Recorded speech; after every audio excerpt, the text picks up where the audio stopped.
ఏమచ్చా ఆనందంతో వెలిగిపోతున్నది మాకు ఈ రోజు ఫ్రెండ్షిప్ డే కదా, మా ఫ్రెండ్స్ అంతా ఒకటేసి వస్తున్నాం. ఎంతమంది ఉంటారా మీ ఫ్రెండ్సా? ఓ 20 మంది ఉంటారు. 20 మందా? అంతమంది ఫ్రెండ్స్ ఉంటారు కదా మచ్చా. లేదు మావా, నాతో చదువుకునే వాళ్ళు, నాతో పని చేస్తున్నారు, వీళ్ళంతా ఫ్రెండ్సే కదా. పరిచయమైన ప్రతి ఒక్కరు ఫ్రెండ్స్ అయిపోర్రా. ఎందుకు అవరా? సరే 20 మందిలో ఎవరు ఒక బెస్ట్ ఫ్రెండ్ అనుకుంటావు కదా, వాడికి ఫోన్ చేయి. చేసా. నాకు ఆరోగ్యం బాగాలేదు, 10,000 డబ్బులు ఇరని అడుగు. హలో, చెప్పరా నాకు ఆరోగ్యం బాగాలేదు, హాస్పిటల్ బాగాలేదు, 10,000 ఇరా. సిగ్నల్ కట్ అయిపోతాను మళ్ళీ చేస్తా. నువ్వు బెస్ట్ అనుకుంటే ఇంత ఫరెస్ట్గా ఉన్నాడు. సరే ఇప్పుడు మిగిలిన 19 మందిలో ఎవరు బెస్ట్ తెలుసుకుందాం. అదెట్టా? మిగిలిన 19 మందికి మెసేజ్ చేయి, నాకు ఆరోగ్యం బాగాలేదు, డబ్బులు కావాలని. చేసిన. ఇప్పుడు వస్తాడు చూడు, నీ నిజమైన స్నేహితుడు. ఏమైందిరా?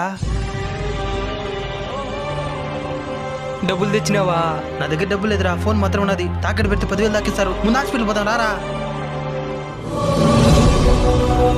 నిజమైన స్నేహితులు ఫ్రెండ్షిప్ డే రోజు కాదు, కష్టాలు వచ్చినప్పుడు ఒకటవుతారు.